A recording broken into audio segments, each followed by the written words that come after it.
तो आप सभी का स्वागत है बिहार एजुकेशन समस्तीपुर में। आज आप लोगों के लिए लेके आए हैं अर्थव्यवस्था का पहला चैप्टर का दीर्घोत्तरीय प्रश्न। इससे पहले बच्चों हम लोग ऑब्जेक्टिव और लघुत्तरीय प्रश्न देखे हैं। आज हम लोग दीर्घोत्तरीय प्रश्न देखेंगे। तो आइए देखते हैं।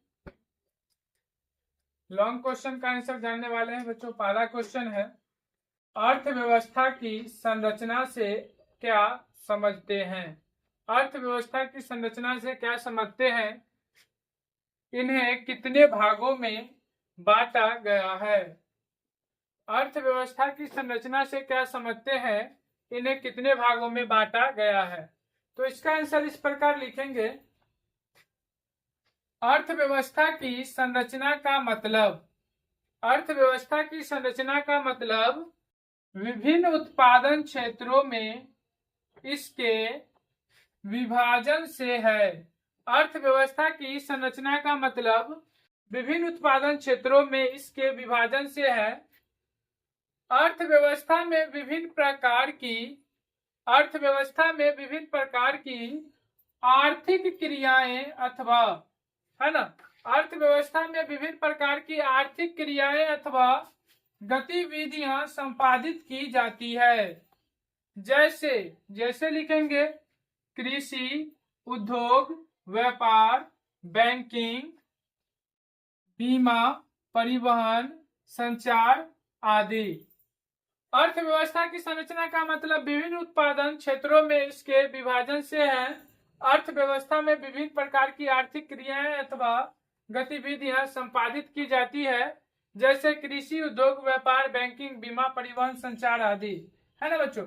इन क्रियाओं को, है ना, आगे लिखेंगे, इन क्रियाओं को पैराग्राफ चेंज करके इन क्रियाओं को मोटे तौर पर तीन भागों में, कितने भागों में बच्चों? तीन भागों में, है ना, तीन भागों में बांटा जाता है। इन क्रियाओं को मोटे तौर पर तीन भागों में बांटा जाता है। पहला है बच्चों प्राथमिक क्षेत्र, दूसरा है द्वितीयक क्षेत्र और तीसरा है तृतीयक क्षेत्र। तृतीयक क्षेत्र को ही बच्चों हम लोग सेवा क्षेत्र भी कहते हैं। तृतीयक क्षेत्र या सेवा क्षेत्र लिख सकते हो। तो बच्चों हम लोग प्राथमिक क्षेत्र के बारे में जानते हैं। तो बच्चों प्राथमिक क्षेत्र किसे कहते हैं, इसके बारे में हम लोग जान लेते हैं। तो बच्चों प्राथमिक क्षेत्र किसे कहते हैं? देखो बच्चों, प्राथमिक क्षेत्र, है ना बच्चों, प्राथमिक क्षेत्र। पहला क्या था बच्चों? प्राथमिक क्षेत्र। तो लिखेंगे बच्चों, प्राथमिक क्षेत्र को कृषि क्षेत्र भी, है ना बच्चों, प्राथमिक क्षेत्र को कृषि क्षेत्र भी कहा जाता है। ऑब्जेक्टिव में बच्चों पूछे जाते हैं किस क्षेत्र को प्राथमिक क्षेत्र कहा जाता है, तो ऑप्शन आ जाएगा बच्चों आपका सही, क्या आ जाएगा बच्चों? कृषि क्षेत्र। तो प्राथमिक क्षेत्र में लिखेंगे प्राथमिक क्षेत्र को कृषि क्षेत्र भी कहा जाता है। इसके अंतर्गत कृषि, पशुपालन, मछली पालन, जंगलों से वस्तुओं को प्राप्त करना जैसे व्यवसाय आते हैं, है ना बच्चों। प्राथमिक क्षेत्र में लिखेंगे बच्चों, प्राथमिक क्षेत्र को कृषि क्षेत्र भी कहा जाता है। प्राथमिक क्षेत्र को कृषि क्षेत्र भी कहा जाता है। इसके अंतर्गत कृषि, पशुपालन, मछली पालन, जंगलों से वस्तुओं को प्राप्त करना जैसे व्यवसाय आते हैं। ऑब्जेक्टिव में बच्चों पूछे जाते हैं कि कृषि, पशुपालन, मछली पालन, है ना बच्चों, किस व्यवसाय के अंतर्गत आते हैं या किस क्षेत्र के अंतर्गत आते हैं? तो बच्चों यह आते हैं प्राथमिक क्षेत्र के अंतर्गत। प्राथमिक क्षेत्र को बच्चों क्या कहते हैं? कृषि क्षेत्र कहते हैं। आगे है बच्चों, दूसरा था आपका द्वितीयक क्षेत्र। इसमें लिखेंगे बच्चों, द्वितीयक क्षेत्र को औद्योगिक क्षेत्र भी कहा जाता है। द्वितीयक क्षेत्र को क्या कहा जाता है बच्चों? द्वितीयक क्षेत्र को ही औद्योगिक क्षेत्र कहा जाता है। इसके अंतर्गत खनिज, व्यवसाय, निर्माण कार्य, जनोपयोगी सेवाएं जैसे गैस और बिजली आदि के उत्पादन आते हैं। ऑब्जेक्टिव में कई बार पूछे गए हैं बच्चों कि किस क्षेत्र को औद्योगिक क्षेत्र कहा जाता है। किस क्षेत्र को औद्योगिक क्षेत्र कहा जाता है बच्चों? तो यह कहा जाता है द्वितीयक क्षेत्र को। और द्वितीयक क्षेत्र में इतना लिखना है बच्चों। आगे है आपका तृतीयक क्षेत्र। तो क्या बच्चों, तीसरा है तृतीयक क्षेत्र। तृतीयक क्षेत्र को बच्चों, है ना, तृतीयक क्षेत्र को सेवा क्षेत्र भी कहा जाता है। तृतीयक क्षेत्र को क्या कहते हैं बच्चों, सेवा क्षेत्र। ऑब्जेक्टिव में यह भी क्वेश्चन कई बार पूछा गया है बच्चों, किस क्षेत्र को सेवा क्षेत्र कहा जाता है, तो यह हो जाएगा बच्चों तृतीयक क्षेत्र। तृतीयक क्षेत्र को सेवा क्षेत्र भी कहा जाता है। इसके अंतर्गत बैंक एवं बीमा, परिवहन, संचार एवं व्यापार आदि क्रियाएं सम्मिलित होती है। ये क्रियाएं प्राथमिक एवं द्वितीयक क्षेत्रों को सहायता प्रदान करती है। ठीक है बच्चों, तो ये था आपका बच्चों पहला क्वेश्चन। अगर आप इस तरह से लिखते हैं तो इस क्वेश्चन में आपको 4 नंबर पूरा मिलेगा बच्चों, 4 नंबर पूरा मिलेगा। जिस तरह से बताए हैं, अगर बिल्कुल इसी तरह से जवाब देंगे तो आपको एक भी नंबर नहीं काटा जाएगा बोर्ड के द्वारा और आपको फुल नंबर मिलेगा बच्चों। यह क्वेश्चन 4 नंबर में पूछे जाते हैं और यह क्वेश्चन बच्चों बहुत ही महत्वपूर्ण है 2025 के लिए, है ना बच्चों। 2025 में जो आपका एग्जाम होने वाला है, इस एग्जाम के लिए यह क्वेश्चन बहुत ही महत्वपूर्ण है बच्चों। ठीक है, तो यह क्वेश्चन को एक बार फिर से अच्छा से देख लेंगे और याद कर लेंगे बच्चों। देखते हैं अगला क्वेश्चन क्या है। ठीक है बच्चों, क्वेश्चन है आर्थिक विकास क्या है। क्वेश्चन क्या है बच्चों, आर्थिक विकास क्या है। आर्थिक विकास तथा आर्थिक वृद्धि में अंतर बतावे। आर्थिक विकास क्या है, आर्थिक विकास तथा आर्थिक वृद्धि में अंतर बतावे। तो इसका आंसर इस प्रकार लिखेंगे, आर्थिक विकास क्या है, तो प्रोफेसर रोस्टो के अनुसार लिखेंगे बच्चों, प्रोफेसर रोस्टो के अनुसार, है ना, लिखेंगे आर्थिक विकास एक और श्रम शक्ति में वृद्धि। आर्थिक विकास एक और श्रम शक्ति में वृद्धि की दर तथा दूसरी ओर जनसंख्या में वृद्धि के बीच का संबंध है।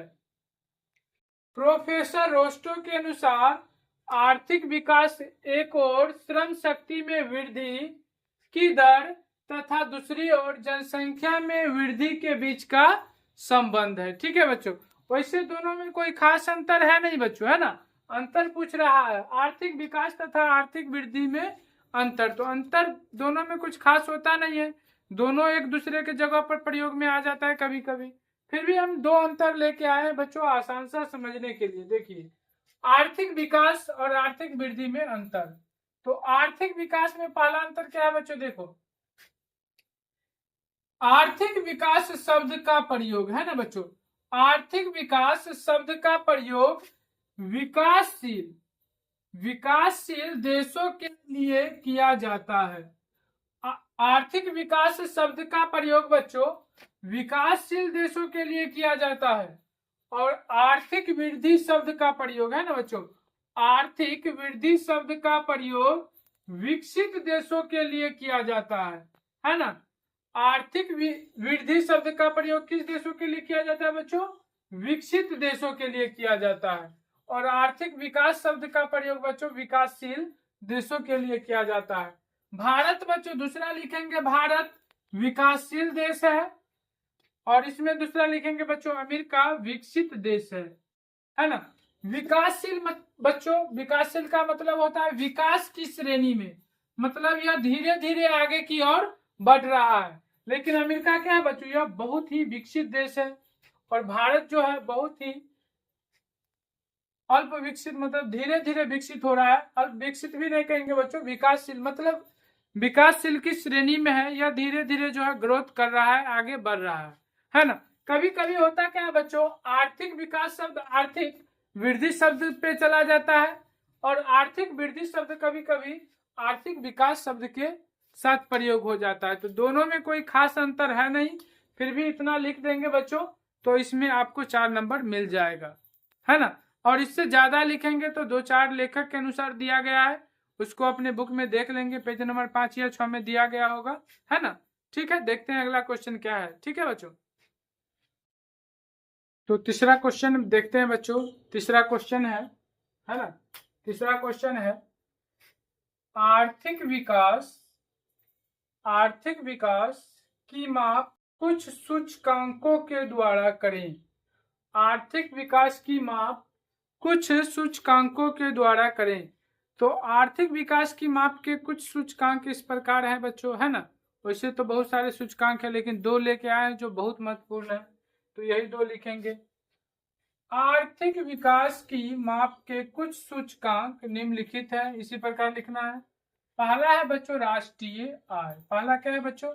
राष्ट्रीय आय लिखेंगे।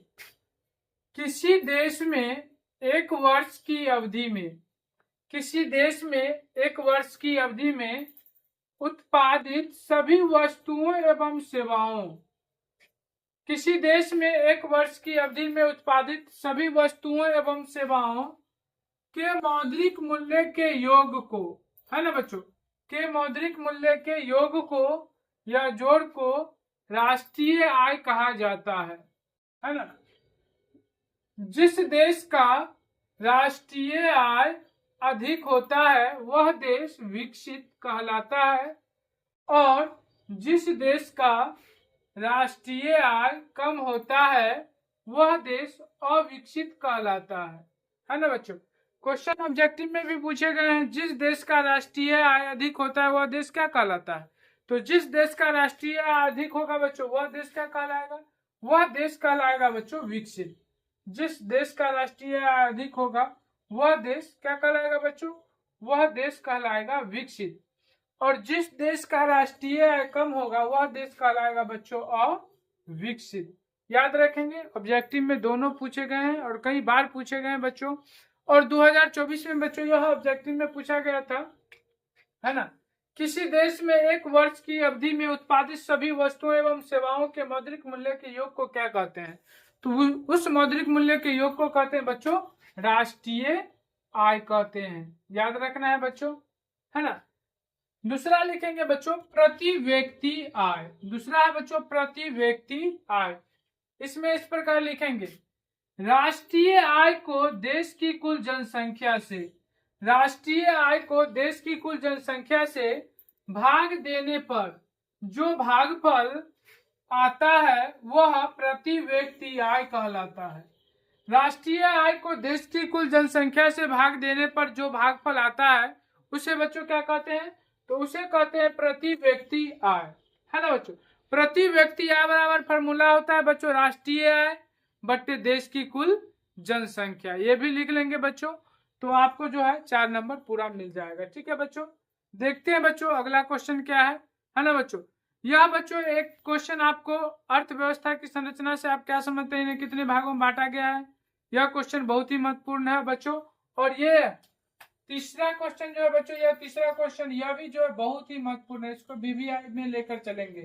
ठीक है बच्चों, है ना। यह क्वेश्चन बहुत ही महत्वपूर्ण है और पूछे गए हैं बच्चों एग्जाम में, और पूछे जाने की संभावना है। ठीक है, अगला क्वेश्चन देखते हैं। चौथा क्वेश्चन है बच्चों, बिहार के आर्थिक पिछड़ेपन के क्या कारण है? बिहार के आर्थिक पिछड़ेपन के क्या कारण है? बिहार के आर्थिक पिछड़ेपन दूर करने के लिए कुछ मुख्य उपाय बतावे। बिहार के आर्थिक पिछड़ेपन के क्या कारण है और पिछड़ेपन के दूर करने के उपाय बताने। ठीक है बच्चों, तो बिहार के इस प्रकार लिखेंगे बच्चों, बिहार के आर्थिक पिछड़ेपन के कारण निम्न है। पहला है बच्चों तेजी से बढ़ती हुई जनसंख्या। सबसे महत्वपूर्ण कारण क्या है बच्चों? तेजी से बढ़ती हुई जनसंख्या। दूसरा है बच्चों आधारिक संरचना का अभाव। ठीक है बच्चों। तीसरा लिखेंगे कृषि पर निर्भरता। चौथा है बच्चों बाढ़ तथा सूखा से क्षति, है ना बच्चों, बिहार में ये अक्सर देखने को मिलते हैं। पांचवा है बच्चों औद्योगिक पिछड़ापन। ठीक है बच्चों। छठा लिखेंगे गरीबी। सातवां खराब विधि व्यवस्था, और आठवां बच्चों कुशल प्रशासन का अभाव, है ना। तो इस प्रकार लिख लेंगे बच्चों, और भी लिख सकते हैं लेकिन इतना लिख देंगे बहुत है। अब लिखेंगे बच्चों जस्ट इसी के नीचे में लिखना है बच्चों, आगे नहीं लिखना है। पैराग्राफ चेंज करके हो तो उधर लिख लीजिए अगर जगह नहीं हो तो, लेकिन बच्चों एक पेज में इस तरह से नहीं लिखना है। यहाँ पे जगह नहीं था बच्चों नीचे, इसीलिए यहाँ पे लिख दिए हैं।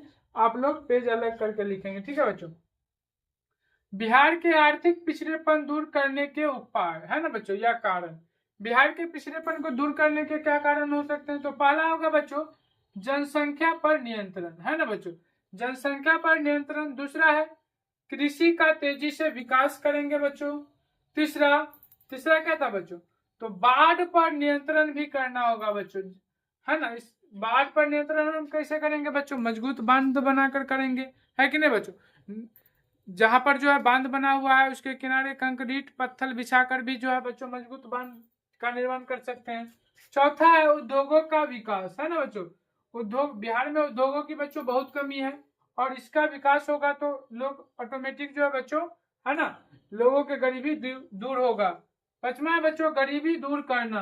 अब गरीबी यूं ही तो दूर नहीं होगा बच्चों, है कि नहीं, लेकिन गरीबी दूर करने के लिए सरकार कई सारे योजनाएं चलाए हैं।